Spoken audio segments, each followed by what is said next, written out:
Choice filling அப்போது நீங்கள் பண்ணுற குட்டி குட்டி மிஸ்டேக்ஸ்னால உங்களோட என்டையர் என்ஜினியரிங் ஜேர்னியை மிசரபிள் ஆகும். சாய்ஸ் ஃபில்லிங்கை ரொம்ப கேர்ஃபுல்லாக ரொம்ப ப்ராப்பராக பண்ணிங்கன்னா உங்களுக்கு பெஸ்ட்டான ஒரு காலேஜ், பெஸ்ட்டான ஒரு டிபார்ட்மெண்ட் கண்டிப்பாக கிடைக்கும். இந்த சாய்ஸ் ஃபில்லிங்கை எப்படி பண்ணலான்றதை பார்க்கலாம்.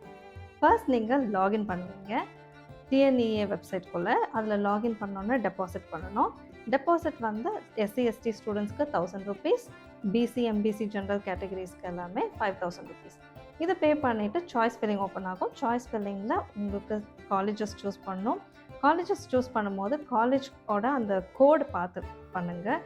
நிறைய காலேஜஸ் சிமிலராக இருக்கும் நேம். ஸோ அந்த கோடை வந்து ரொம்ப கிளியராக பார்த்துக்கோங்க. அந்த கோட் பார்த்து காலேஜஸ், டிபார்ட்மெண்ட் எல்லாத்தையும் உங்களுக்கு வந்துட்டு ப்ராப்பராக ஃபில் பண்ணுங்கள். அந்த ஆர்டர் ரொம்ப இம்பார்ட்டண்ட். ஃபர்ஸ்ட் 10 வந்து உங்களுக்கு ட்ரீம் காலேஜ், ட்ரீம் டிபார்ட்மெண்ட் எதுவோ அதெல்லாத்தையும் ஃபில் பண்ணுங்கள். 11 to 20 வந்துட்டு உங்களுக்கு சேஃப் ஆப்ஷனாக எது ஃபீல் பண்ணுறீங்களோ அந்த காலேஜஸ், உங்கள் கட் ஆஃப்க்கு எதெல்லாம் சேஃப்னு ஃபீல் பண்ணுறீங்களோ அந்த காலேஜஸ் எல்லாம் ஃபில் பண்ணுங்கள். ரெஸ்ட் எவ்வளோ வேணால் காலேஜஸ் ஃபில் பண்ணலாம். எல்லா காலேஜஸ் உங்களுக்கு பிடிச்ச மாதிரி நல்ல காலேஜஸ் எல்லாத்தையும் ஃபில் பண்ணுங்கள்.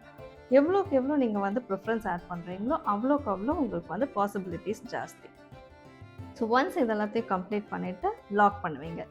லாக் பண்ணதுக்கப்புறமா இந்த சாய்ஸ் ஃபில் பண்ணுறதுக்கு உங்களுக்கு 2 days டைம் இருக்கும். First 1 day complete 24 hours, second day 5 o'clock வரைக்கும் உங்களுக்கு டைம் இருக்கும். இதுக்குள்ளே எல்லாத்தையும் ஃபில் பண்ணி லாக் பண்ணிடுவீங்க. நீங்கள் லாக் கொடுக்கலனாலும் அது ஆட்டோ லாக் ஆகிடும் 5 o'clock. அதுக்கப்புறம் அந்த ப்ரிஃபரன்சஸ்க்கு தகுந்த மாதிரி உங்களுக்கு 10 day அலாட்மெண்ட் வரும். உங்களுக்கு அலாட் ஆகிற அந்த காலேஜை நீங்கள் வந்து accept and join, accept and upward, decline and move to next round, இந்த மாதிரி நிறைய ஆப்ஷன்ஸ் இருக்கும். அதை ப்ராப்பராக உங்களுக்கு என்ன வேணும், உங்களுக்கு பிடிச்ச காலேஜ் வந்துச்சு அப்படின்னா அக்செப்ட் அண்ட் ஜாயின் கொடுத்து இம்மீடியட்டாக ஜாயின் பண்ணிடுங்க. காலேஜ் போய் ஜாயின் பண்ணிடுங்க. அக்செப்ட் அண்ட் அப்வர்ட் கொடுத்தீங்க அப்படின்னா இந்த காலேஜ் எனக்கு ஓகே, இதை விட மேலே இருக்க காலேஜஸ் வந்ததுன்னா ஐ எம் ஹாப்பி அப்படின்ற மாதிரி. ஸோ இதுக்கான டீட்டெயில் வீடியோ நான் வந்து யூடியூப்பில் மேக் பண்ணியிருக்கேன். இதெல்லாத்தையும் முடித்ததுக்கப்புறமா இந்த ப்ராப்பராக நீங்கள் வந்துட்டு அதை கொடுக்கணும். அந்த ஆப்ஷனை நீங்கள் கிளிக் பண்ணதுக்கப்புறமா ஜாயின் கொடுத்துட்டிங்கன்னா இமீடியட்டாக காலேஜ் போய் ஜாயின் பண்ணிடுங்க.